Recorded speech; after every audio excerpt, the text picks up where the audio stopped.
Okay, this one is Ada Twist, Scientist. See, look, I'll show you. Ada Twist, Scientist.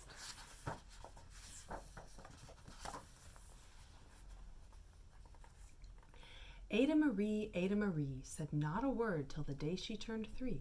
She bounced in her crib and looked all around, observing the world but not making a sound. She learned how to climb and made her big break, with a trail of chaos left in her wake. She ran through the day, chasing each sound in sight, and didn't slow down till she conked out at night. Her parents were frazzled but tried not to freak, as Ada grew bigger and still did not speak. Clearly young Ada, with lots in her head, would have something to say when it ought to be said. That's just what happened when Ada turned 3. She tore through the house on a fact-finding spree and climbed up the clock just as high as she could. Her parents yelled, "Stop!" as all good parents would. Ada's chin quivered, but she did not cry. She took a deep breath and she simply asked, "Why?" Why does it tick and why does it talk? Why don't we call it a granddaughter clock?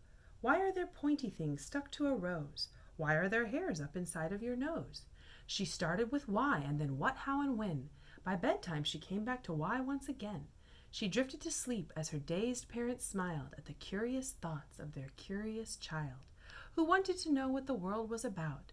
They kissed her and whispered, "You'll figure it out." Her parents kept up with their high-flying kid, whose questions and chaos both grew as she did.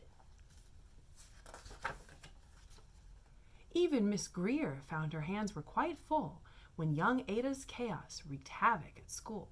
But this much was clear about Miss Ada Twist: she had all the traits of a great scientist. Ada was busy that first day of spring, testing the sounds that make mockingbirds sing, when a horrible stench whacked her right in the nose, a pungent aroma that curled up her toes. "Zowie," said Ada, which got her to thinking. "What is the source of that terrible stinking? How does a nose know there's something to smell? How does it still stink if there's no nose to tell?" She rattled off questions and tapped on her chin. She'd start at the start where she ought to begin. A mystery, a riddle, a puzzle, a quest. That was the moment that Ada loved best. Ada did research to learn all she could of smelling and smells, both the stinky and good. One hypothesis Ada thought could be true: the terrible stink came from Dad's cabbage stew. She tested and tested, but soon Ada knew it was time to come up with hypothesis 2. Then zowie, the stink struck again, just like that. Hypothesis 2, it's caused by the cat. The cat couldn't make such a stink on its own. It needed perfume and some fancy cologne. So young Ada tested. The test was a flop. She started again, but her parents yelled, "Stop!" Ada Marie, to the thinking chair now, by the time we count 3. "Enough," said her mother. "That's it," said her dad. Her parents were frustrated, frazzled, and mad. "Why?" Ada questioned. Her mother said, "No." "What?" Ada queried. Her father said, "Go." "You ruined our supper. You've made the cat stink. Enough with your questions. Now sit there and think." She looked at her parents. Her heart turned to goo. Poor Ada Twist didn't know what to do. She sat all alone by herself in the hall, and Ada once more could say nothing at all.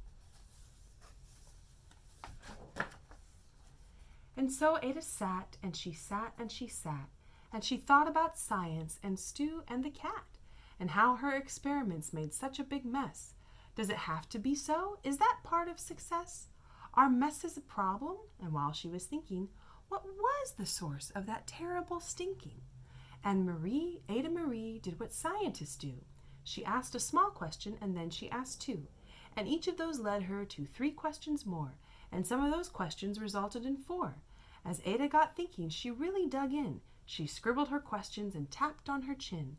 She started at why, and then what, how, and when. And at the end of the hall, she reached why once again.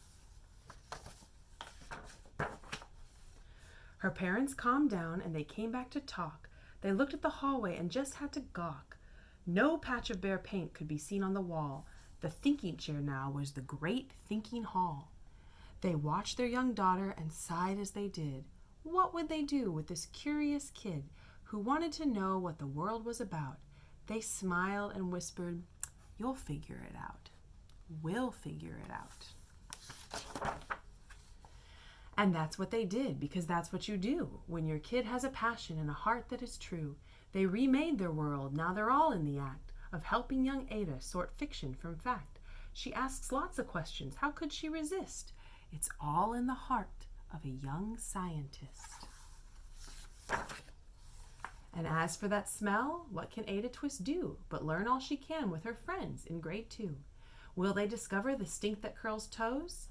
Well, that is the question, and someday, who knows? The end.